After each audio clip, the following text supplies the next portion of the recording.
वंदितु सौवसिद्धे ध्रुवमचलमनोवमं गतिं पत्ते वोच्छामि समयपाहुड मिनमो सुधकेवली भणिदम् नमः समयसाराय स्वानुभूत्या चकासते चिस्वभावाय भावाय सर्वभावांतरच्छिदे। अंतिम शासन नायक 1008 भगवान महावीर स्वामी की जय। द्वादशांग श्रुत देवी की जय। स्वाध्याय कक्ष संपेपर्यंत आपणा सर्वांना चतुर्विध आहाराचा त्याग असणार आहे।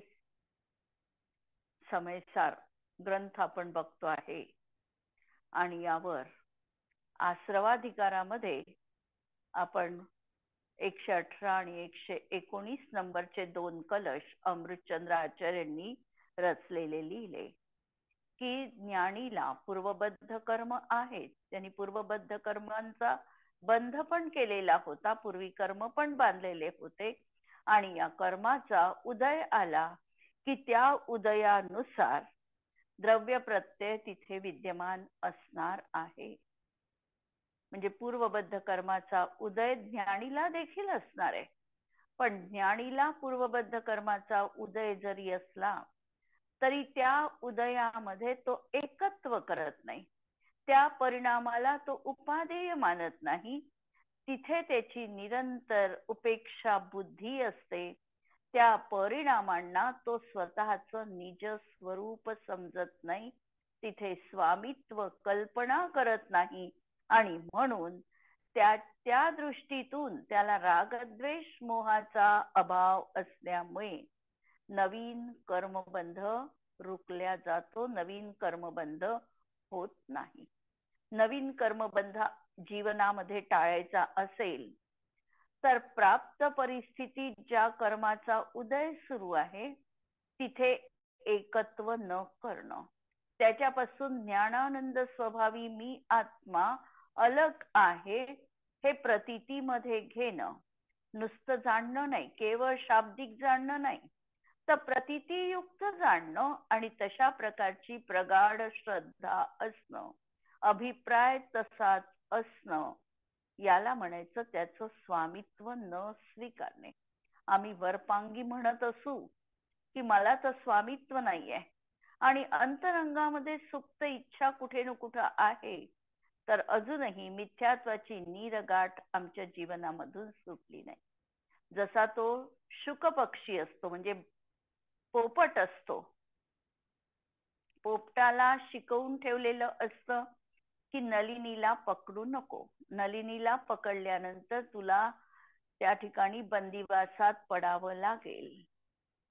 तो नलिनीला पकडू नको पकडू नको असं तोंडाने रडतो देखील आणि नलिनीवर पाय घट्ट रोवून धरतो की ज्याच्या माध्यमातून तो पोपट बंदिवासामध्ये पडतो।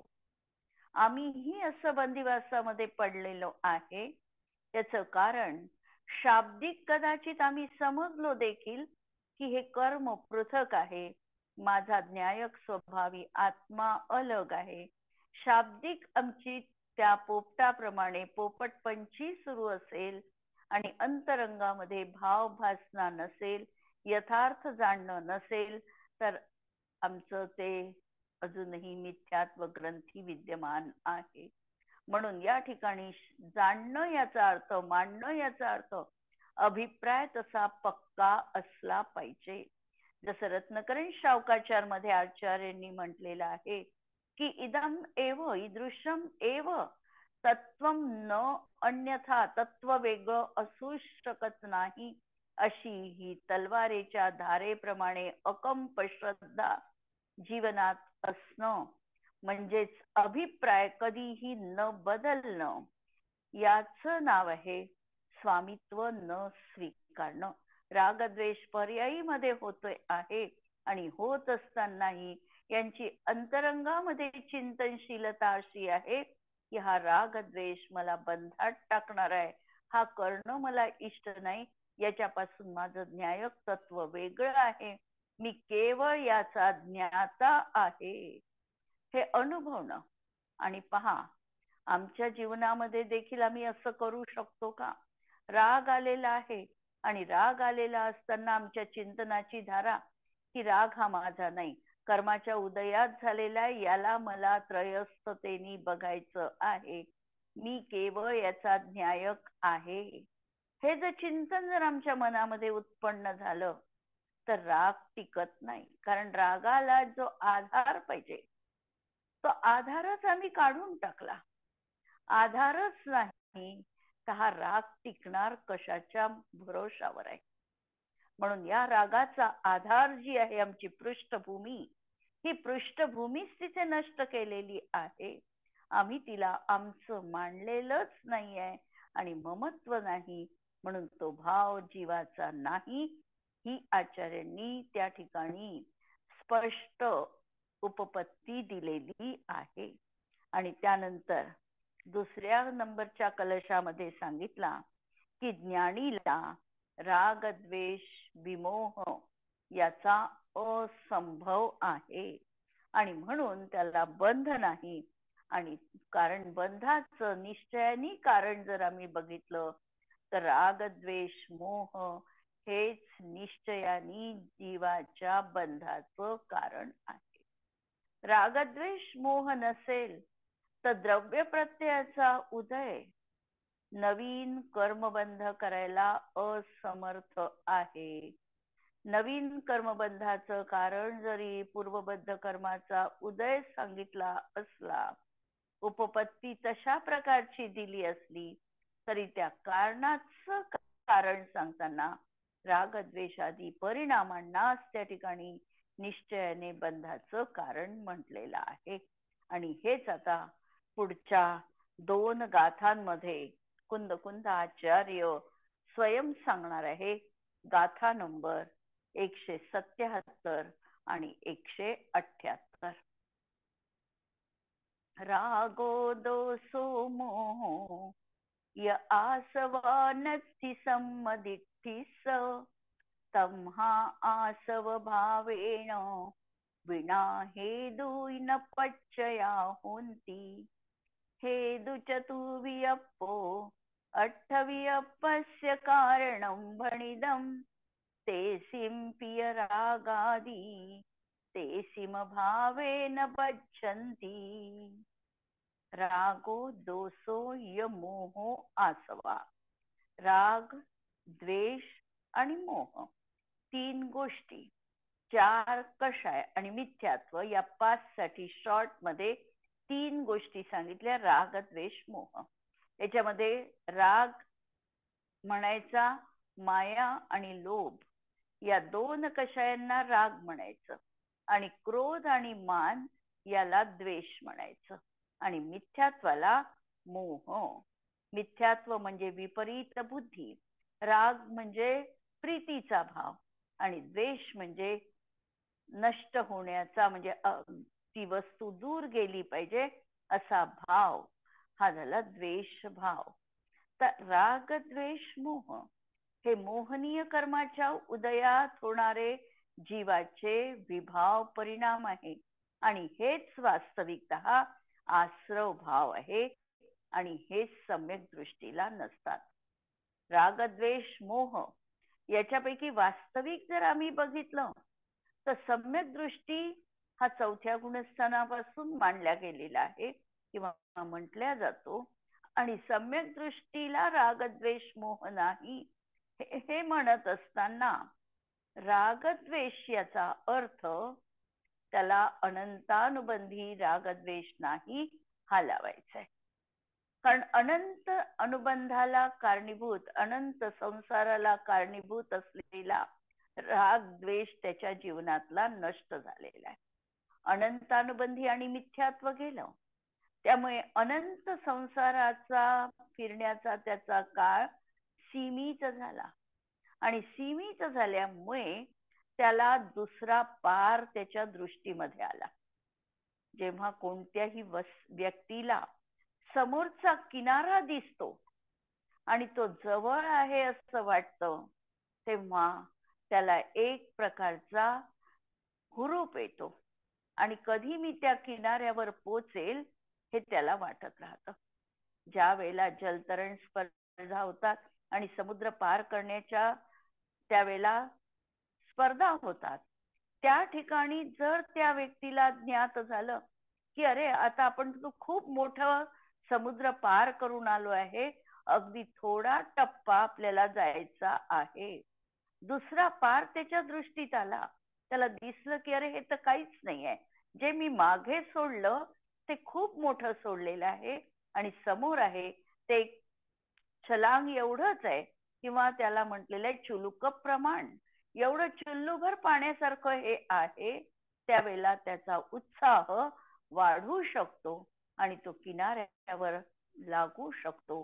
त्याप्रमाणे इथे देखील आचार्य सांगतात की त्यांनी जर मागे वळून बघितलं तर त्याला हे जाणवेल की अरे जो मी टप्पा मागे सोडलेला आहे तो खूप मोठा सोडलेला आहे, त्याच्या तुलनेत आता हे काहीच नाहीये, जे मी अंतर पार केलेलं आहे ते तर योजनांमध्ये आहे आणि आता जे काही अंतर आहे ते अत्यंत कमी प्रमाणात आहे.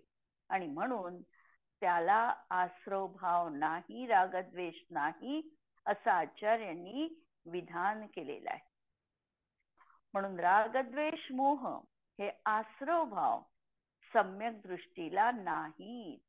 पण आम्ही हे विधान कोणत्या द्रव्यानुयोगामध्ये आम्हाला योग्य वाटत असलं तरी देखील आम्ही द्रव्यानुयोगाचा अभ्यास करताना कर्णानुयोगाची पण विवक्षा आम्हाला लावावी लागते.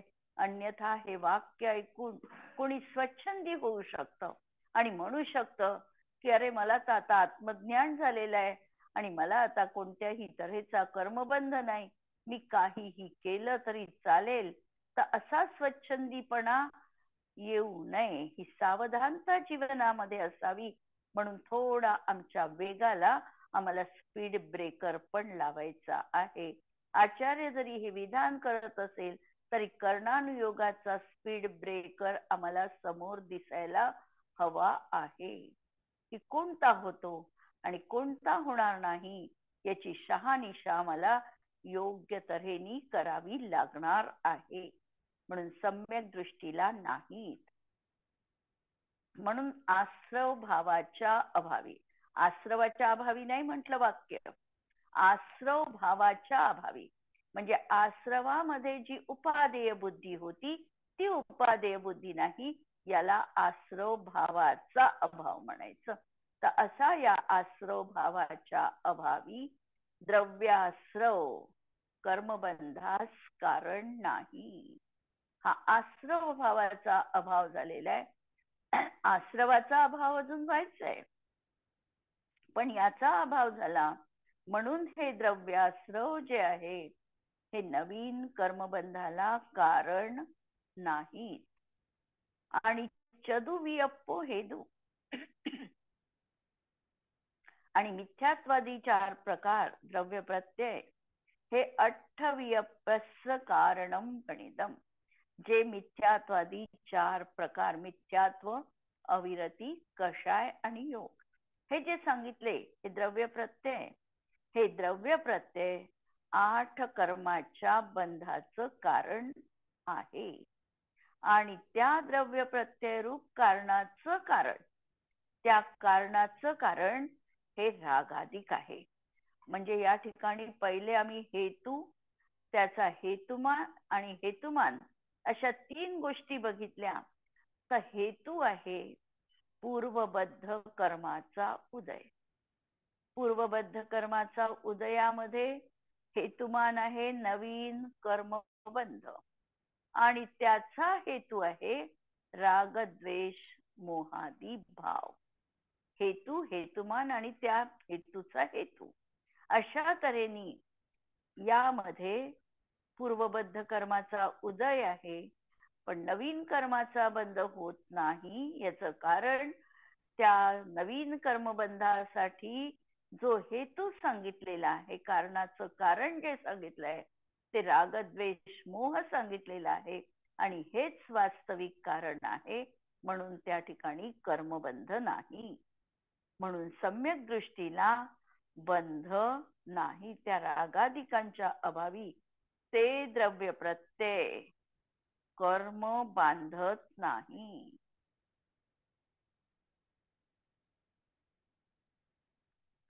सम्यक दृष्टीला राग द्वेष मोह असत नाही. अपेक्षा समजा हे वाक्य नुसतं आम्ही ही गाथा वाचली आणि त्याच्यावरून जर आम्ही एकांताने तसा निर्णय केला तर आमचा तो एकांत नयाचा विषय चुकणार आहे. आम्हाला त्याला अपेक्षा लावावी लागणार आहे. मागचे पुढचे संदर्भ आम्हाला ज्ञात असले पाहिजे. कर्णानुयोग चरणानुयोग द्रव्यानुयोगाची विवक्षा आम्हाला समजून घेता आली पाहिजे. तरच हे वाक्य आम्ही योग्य पद्धतीने लावू शकतो. सम्यक दृष्टीला राग द्वेष मोह असत नाही. कारण सम्यक दृष्टीपणाची अन्यथा अनुपपत्ती आहे. सम्यक दृष्टीपणाची अन्यथा अनुपपत्ती आहे. याचा अर्थ की जिथे जिथे सम्यक्त्व आहे तिथे तिथे राग द्वेष मोह असत नाही. राग द्वेष मोह जिथे नाहीत तिथे सम्यक्त्व पण असत. रागद्वेष मोह जिथे नाहीत तिथे सम्यक्त्व आहे. जिथे सम्यक्त्व आहे तिथे रागद्वेष मोह असत नाही. अशी जी उपपत्ती लागणार आहे ती दुसऱ्या प्रकारे घटित होत नाही. म्हणजे रागद्वेष मोहाच्या अभावाशिवाय जिथे रागद्वेष मोहाचा अभाव असेल तिथेच सम्यक्त्वपणा आहे. याचा सरळ सरळ अर्थ हा लावायचा कर्णानुयोगाच्या दृष्टीत की ज्याला निश्चय सम्यक दर्शनाची प्राप्ती झालेली आहे अशा जीवाला अनंतानुबंधी आणि मिथ्यात्व या कर्माचा उदय कदापिही संभवनीय नाही. मिथ्यात्व पण त्याच्या जीवनातनं गेलेलं आहे आणि अनंतानुबंधी चतुष्क पण त्याच्या जीवनात उदयात नाही. अशा तऱ्हेने रागद्वेष मोहाच्या म्हणजे अनंतानुबंधी जनित रागद्वेष आणि मिथ्यात्वजनित मोह यांच्या अभावाशिवाय सम्यक दृष्टीत्व येत नाही. तो सम्यक दृष्टीच म्हटल्या जात नाही. म्हणजे कर्णानुयोग इतकं काटेकोरपणे सांगणार आहे की ज्या ठिकाणी अनंतानुबंधी आणि मिथ्यात्व यांचा उदय अनुदय आहे मग तो उपशम असेल क्षयोपशम असेल किंवा क्षय असेल तिथे सम्यक दर्शन जीवाला असणार आहे. प्रक्रिया सुद्धा तिन्ही सम्यक्त्वाची दिलेली आहे. उपशम सम्यक्त्व त्याचं असेल तर या पाचचा उपशम झाला पाहिजे. या पाच मध्ये देखील मिथ्यात्वाचा अंतरकरण रूप उपशम होतो. मिथ्यात्व म्हणा किंवा दर्शन मोहनीयाचा अंतरकरण रूप उपशम होतो आणि अनंतानुबंधीचा अप्रशस्त उपशम होतो. शब्द नीट लक्षात घ्या. उपशम सम्यक्त्वामध्ये प्रथमोपशम सम्यक्त्वामध्ये अनंतानुबंधीचा अप्रशस्त उपशम होतो आणि मिथ्यात्व याचा अंतरकरण रूप उपशम होतो. आणि ही प्रक्रिया संपन्न करण्यासाठी त्या जीवाला प्रथमतः 5 लब्धींची प्राप्ती करावी लागते. क्षयोपशम लब्धी, विशुद्धी लब्धी, देशना लब्धी, प्रायोग्य लब्धी आणि करण लब्धी. या करण लब्धीमध्ये सुद्धा 3 प्रकारचे करण परिणाम होतात. करणी परिणाम म्हणजे करण म्हणजे परिणाम, विशुद्ध परिणाम होत जातात. एक एक वर्धमान स्वभावी असे विशुद्ध विशुद्ध परिणाम. पहिल्यांदा अधःकरण, नंतर अपूर्वकरण आणि नंतर अनिवृत्तीकरण. आणि या अनिवृत्तीकरणाचा बहुभाग व्यतीत झाल्यानंतर 2 प्रक्रिया परत घडतात. एक अंतरकरण करतो आणि दुसरं उपशमकरण करतो. अंतरकरण करतो म्हणजे मिथ्यात्व कर्म जे आहे ते अधस्थन स्थितीत आणि उपरीतन स्थितीत तो देतो. शब्द कदाचित नवीन असतील, अधस्तन स्थितीत याचा अर्थ ते पहिल्यांदा भोगून टाकतो. आणि ज्या कर्माला पहिले भोगता येणं शक्य नाही, उदीरणा ज्याची करता येत नाही, त्या कर्माची स्थिती वाढवून त्याचं तो उत्कर्षण करतो, वरच्या स्थितीमध्ये टाकतो. आणि मध्ये अंतर पाडतो की जिथे मिथ्यात्व कर्म असणार नाही. याला म्हणायचं अंतरकरण. याच्यामधली दुसरी प्रक्रिया उपशम करण्याची. उपशम करणामध्ये जे त्यांनी मिथ्यात्व वर टाकलेलं आहे किंवा अजूनही मिथ्यात्वाचे निषेध काही उदयात येण्यायोग्य असतील वरचे, त्याला त्याच ठिकाणी सद्वस्था रूपाने कायम ठेवणं, याचं नाव आहे उपशम करणं. या प्रक्रिया केल्यानंतर त्याला त्या अंतरायामामध्ये प्रवेश केल्यानंतर तिथे मिथ्यात्वाचा उदय असत नाही आणि अनंतानुबंधी तिथली जी आहे त्याला तो अप्रशस्त उपशम करतो. म्हणजे अनंतानुबंधीचा उदय अनंतानुबंधी रूपाने न राहता दुसऱ्या प्रकारे त्याचा उदय येतो. हा झाला अप्रशस्त उपशम. असं करून तो या पाचचा अनुदय करतो आणि मग त्याला निश्चय सम्यक दर्शन, म्हणजे जिथे आता मिथ्यात्वाचा उदय नाही म्हणून स्वरूप प्राप्ती झालेली आहे. स्वरूप आहेच त्याच्याजवळ, पण जे स्वरूप झाकल्या गेलेलं होतं, जो श्रद्धा गुण विपरीत झालेला होता, हा श्रद्धा गुण आता ऍज इट इज, म्हणजे जसा आहे, म्हणजे आपल्या स्वभावानुसार तो तिथे विद्यमान आहे. कारण त्याच्यावरचं आवरण निघून गेलेलं आहे आणि म्हणून श्रद्धा गुण समीचीन प्रगट झाला. याला म्हणायचं प्रथमोपशम सम्यक दर्शन. हे एक सम्यक दर्शन. यालाही निश्चय, फक्त याचा कालावधी अंतर्मुहूर्त आहे, पण हे अतिशय निर्मल क्षायिक सम्यक दर्शनाप्रमाणे हे सम्यक दर्शन निर्मल आहे. श्रद्धा गुण जसा क्षायिक सम्यक दृष्टी आहे, तसाच याचाही श्रद्धा गुण तितकाच निर्मल असणार आहे. दुसरं आहे क्षायोपक्षमिक सम्यक दर्शन. या क्षायोपक्षमिक सम्यक दर्शनासाठी त्याच्या सत्तेमध्ये सर्वप्रथम 3 कर्म प्रकृती दर्शन मोहनीयाच्या असाव्या लागतात. म्हणजे त्याला एकदा सम्यक दर्शनाची प्राप्ती होऊन गेलेली असावी लागते आणि त्यांनी त्याच्या सत्तेमध्ये या मिथ्यात्वाचे 3 तुकडे झाल्यावर त्या 3ही तुकडे असावे लागतात. म्हणजे मिथ्यात्वही असावं लागतं, सम्यक मिथ्यात्वही असावं लागतं आणि सम्यक प्रकृती देखील त्याच्या सत्तेमध्ये असावी लागते. अशी त्याची सत्ता असताना त्याच्या जीवनात अनंतानुबंधी आणि मिथ्यात्व आणि सम्यक मिथ्यात्व या 6 प्रकृतींच्या सर्वघाती स्पर्धकांचा तो सद्वस्थारूप उपशम करतो. वर्तमान काळात उदयात येण्यायोग्य या 6 कर्म प्रकृतींचा तो उदयाभावी क्षय करतो. या 6 प्रकृतींचा भविष्यकालीच उदयात येण्यायोग्य ज्या आहे त्याचा सद्वस्थारूप उपशम करतो आणि वर्तमान काळामध्ये जी सम्यक प्रकृती आहे, जी देशघाती रूपाची आहे, त्याचा उदय त्याच्या जीवनात आहे. अशा वेळेला त्याला जे सम्यक दर्शन प्राप्त झालं त्याचं नाव आहे क्षायोपक्षमिक सम्यक दर्शन.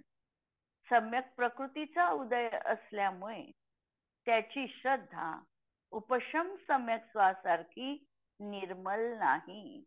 त्यामध्ये किंचित समलता आम्हाला दिसते आहे. चल मल अगाढ दोष त्याच्या जीवनामध्ये असतात. आणि तिसरं सम्यक दर्शन आहे क्षायिक सम्यक दर्शन. या क्षायिक सम्यक दर्शनामध्ये त्यांनी अनंत अनुबंधी आणि या तीन मिथ्यात्वाच्या दर्शन मोहनीयाच्या तीन प्रकृती यांचा पूर्णतः क्षय केलेला आहे. हा क्षयिक सम्यक दृष्टी आता तो कधीही मिथ्यात्व अवस्थेत येणार नाही. अशा तऱ्हेने हे रागद्वेष मोह सम्यक दृष्टीच्या जीवनामध्ये असतच नाही, अनंतानुबंधी. आणि त्या रागादी भावांच्या अभावी सम्यक दृष्टीला सत्तेमध्ये असणार द्रव्याश्रव नवीन पुद्गल कर्माला हेतू होत नाही. आता जवळ त्या द्रव्याश्रवाचा जो काही उदय असेल तर द्रव्याश्रव हे नवीन कर्मबंधाला कारणीभूत होत नाही. हेही म्हणत असताना इथे देखील आम्हाला विवक्षा लावावी लागते, अपेक्षा लावावी लागते. कोणती अपेक्षा लावावी लागते तर अनंतानुबंधीचा त्याला आता आश्रव होत नाही. आणि बाकी कर्म त्याच्या जीवनात त्याच्या भूमिकेनुसार जे काही विद्यमान आहे त्याचा त्याला आश्रवबंध होणार आहे. परंतु होत असतानाही स्वामी कल्पना नाही म्हणून होत नाही असं देखील आचार्यांनी म्हटलं आहे. कारण द्रव्य प्रत्ययाच्या पुद्गल कर्माच्या कारणपणाला कारण रागाधिक आहे. पुद्गल कर्माचे कारणभूत द्रव्य प्रत्ययाला रागाधिक हेतू आहे. अतएव कारणाच्या कारणाचा म्हणजे रागाधिकांचा अभाव असत्यामना हेतू मद कारणाचा म्हणजे नवीन कर्मबंधाचा अभाव असतो. सबब ज्ञानीला बंध होत नाही. आश्रवाधिकार सुरू आहे आणि आश्रवाधिकारामध्ये आचार्य दोनच कॅटेगरी आचार्य करतात आहे, ज्ञानी आणि अज्ञानी. आणि आचार्यांना हे सांगायचं आहे की जो ज्ञानी आहे त्याला कर्मबंध नाही आणि अज्ञानीला कर्मबंध आहे. हे प्रश्न उपस्थित झाल्यानंतर प्रश्नाची सरबत्ती लावली शिष्यांनी की असं कसं तुम्ही म्हणता, हे काही आम्हाला पटत नाही, ज्ञानीच्या जीवनातही आम्हाला कर्मबंध दिसतो आहे. मग त्यासाठी सांगितलं की त्याचा जघन्य ज्ञानाचा परिणाम हे बंधाचं कारण आहे. हे सांगितल्यानंतर परत आचार्य आपल्या म्हणण्यावर ठाम आहे की जो ज्ञानी आहे या ज्ञानीला त्या रागद्वेषाविषयीची आत्मीय बुद्धी नाही आहे, त्याविषयी स्वामित्व बुद्धी नाही आणि म्हणून त्याला कर्माश्रव देखील नाही. हे द्रव्य प्रत्यय त्याला बंधाला कारणीभूत असू शकत नाही. भावार्थ पहा. येथे रागद्वेष मोहाच्या अभावाशिवाय सम्यक दृष्टित्व होत नाही असा नियम सांगितलेला आहे. म्हणून येथे मिथ्यात्व संबंधी रागद्वेष मोहाचा अभाव समजावा. म्हणजे आम्हाला अपेक्षा लावावी लागणार आहे की कोणता मोह घ्यायचा, कोणता रागद्वेष घ्यायचा तर अनंतानुबंधी जनित घ्यायचा. मिथ्यात्वपूर्वक राग हाच येथे राग विवक्षित आहे. सम्यक दृष्टी झाल्यानंतर जो काही चारित्र मोहासंबंधी राग असतो तो येथे अविवक्षित गौण आहे. निराकरण केलं नाही आचार्यांनी. सम्यक दृष्टी चौथ्या गुणस्थानातच त्याचे संपूर्णतः रागद्वेष गेले आहे असं आचार्यांना म्हणायचं नाहीये. आचार्यांना फक्त हे म्हणायचं आहे की आता त्याची समीचीन दृष्टी झालेली आहे, तो ज्ञानी झालेला आहे. त्यामुळे रागाविषयी त्याच्या अंतःकरणात जो पूर्वी भ्रम होता हा भ्रम देखील आता नष्ट झालेला आहे. रागामध्ये त्याची जी उपादेय बुद्धी होती ही उपादेय बुद्धी आता नष्ट झालेली आहे.